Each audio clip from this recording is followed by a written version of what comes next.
Un prophète de ministère est là pour élever un peuple prophétique. Alors, où est la place dans ce cas des consultations prophétiques? Puisque nous tous, on va écouter Dieu. Écoutez-moi. Consultation prophétique, je la définis comme une consultation faite par un prophète. Consultation faite par un pasteur s'appelle consultation. Voyager, papa, qu'est-ce que Dieu dit? Manger, qu'est-ce que Dieu dit? Voyager, qu'est-ce que Dieu dit? T'habiller, qu'est-ce que Dieu dit? Tousser, qu'est-ce que Dieu dit? Être avec ta femme ou pas ces jours-là, qu'est-ce que Dieu dit?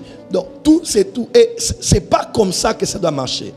Le Saint-Esprit est en toi et il te dirige. Deuxième chose, les prophètes de la Nouvelle Alliance travaillent pour activer en nous le prophétique. C'est ça le rôle du prophète de la Nouvelle Alliance.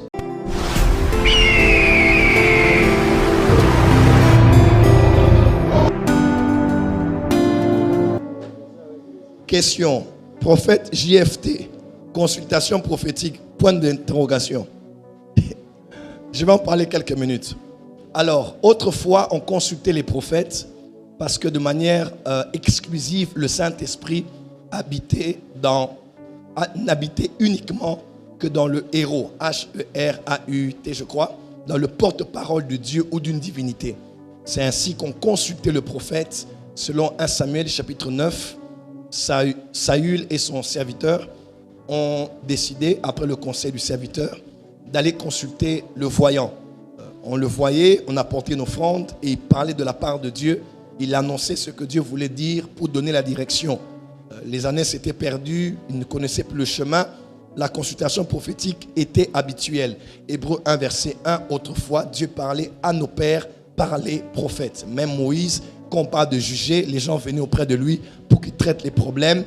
Les commentateurs montrent qu'à part traiter les cas sociaux, il donnait aussi des orientations prophétiques. Il prophétisait et il annonçait aux gens ce qu'ils devaient faire par rapport à la lumière que l'Éternel lui donnait. Alors, aujourd'hui, avons-nous encore besoin des consultations prophétiques? D'abord, premièrement, vous devez savoir, dans la Nouvelle Alliance, le Saint-Esprit n'habite plus que dans le prophète. Le Saint-Esprit habite en nous tous. Nous ne sommes plus conduits par le prophète, mais nous sommes conduits par le Saint-Esprit. C'est-à-dire, moi, ton père spirituel, même si je suis voyant, comment? Je n'ai pas la priorité de conduire ta vie chrétienne, ta croissance chrétienne. C'est le Saint-Esprit qui habite en toi. C'est lui en toi, par la lumière des Écritures que tu lis, par l'enseignement de la parole, par les prédicateurs que tu écoutes, qui guide et conduit ta vie. Amen. Donc aujourd'hui, nous les prophètes, notre rôle n'est plus exclusivement comme ça se passait dans l'ancienne alliance. Et un prophète réussit son ministère dans le Nouveau Testament quand les gens qu'il conduit, quand les gens qu'il influence peuvent vivre indépendamment de lui. C'est-à-dire, quand vous devenez indépendant de moi, alors là, j'ai réussi mon ministère. Mais ce n'est pas bien. Tu veux voyager, papa, qu'est-ce que Dieu dit? Manger, qu'est-ce que Dieu dit? Voyager, qu'est-ce que Dieu dit? T'habiller, qu'est-ce que Dieu dit? Tousser, qu'est-ce que Dieu dit? Être avec ta femme ou pas ces jours-là, qu'est-ce que Dieu dit? Donc, tout, c'est tout. Et c'est pas comme ça que ça doit marcher. Le Saint-Esprit est en toi et il te dirige. Alors, Dad, ici, c'est le cas. Pourquoi alors les prophètes ont leur rôle dans le corps de Christ? Les prophètes ont plusieurs rôles dans la Nouvelle Alliance. Numéro 1, le prophète, il est prédicateur et il enseigne. Selon Éphésiens 5, on dit il le lave par l'eau de la parole pour la faire paraître comme une église sans tache ni ride, n'est-ce pas? Pour la faire comparaître par l'eau de la parole. Donc, ceux qui parfaient l'église pour rencontrer Jésus au ciel, c'est l'eau de la parole. Et l'eau de la parole est dispensée par qui? Par les dons de Christ. C'est nous qui travaillons pour parfaire, pour le perfectionnement des saints en vue de l'œuvre du ministère et de l'édification du corps du Christ. C'est les 5 ministères qui travaillent pour laver, purifier, parfaire l'église, pour la faire paraître une église glorieuse, sans tache ni ride devant le Seigneur. Quelqu'un est avec moi? Donc, ce qui permet de laver, là c'est Éphésiens 4, 5. Là c'est Paul qui parle, n'est-ce pas? Mais Éphésiens 4 maintenant, il parle de 5 ministères qui travaillent pour les 5 dons du Christ, qui travaillent pour parfaire les saints. Pour parfaire, qu'elles soient parfaites, glorieuses. Et les prophètes enseignent et ils prêchent. Ils prêchent et ils enseignent, mais prophétiquement. Deuxième chose, les prophètes de la Nouvelle Alliance travaillent pour activer en nous le prophétique. C'est ça le rôle du prophète de la Nouvelle Alliance. Quand nous enseignons comme ça, c'est pas que tout le monde dise le prophète prophétise fort, il est puissant. Non. Quand j'enseigne, c'est pour vous enseigner à vous comment écouter Dieu par vous-même. Comment prophétiser par vous-même. Comment lire les temps et les saisons, les mouvements de Dieu dans vos vies par vous-même. C'est ça le rôle d'un prophète. Et quand je prie pour vous, quand je vous impacte, c'est pour que le prophète que je suis se multiplie en vous.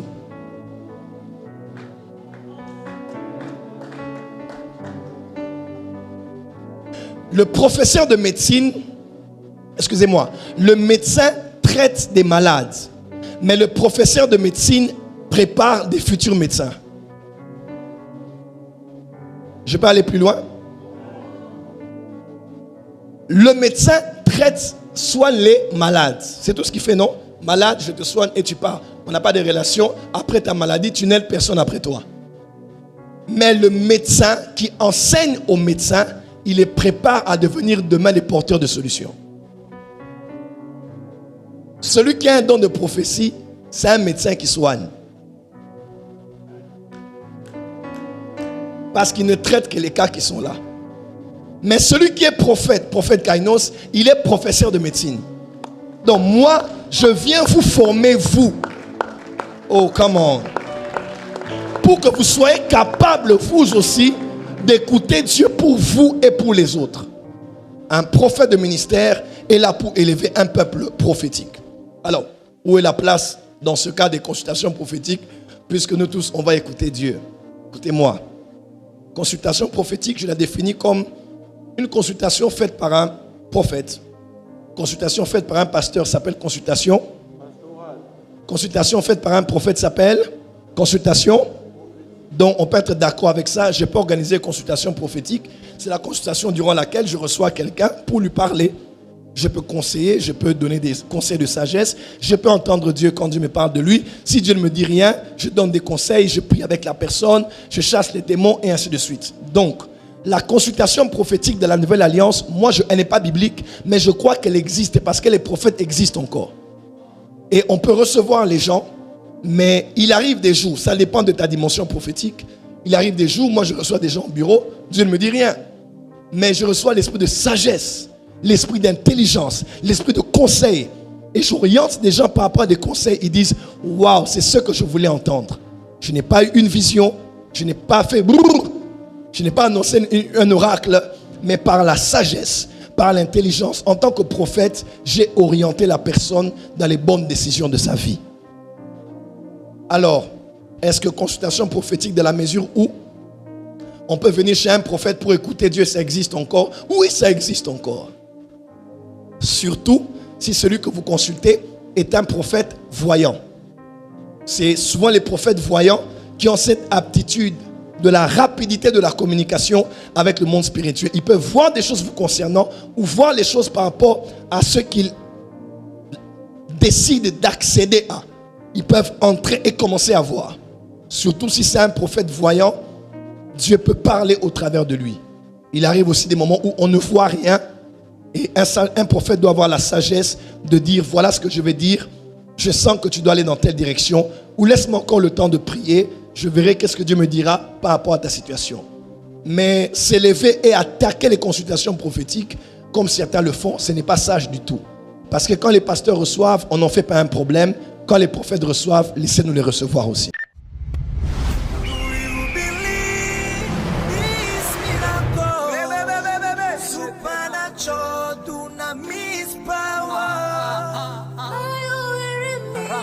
Receive a miracle.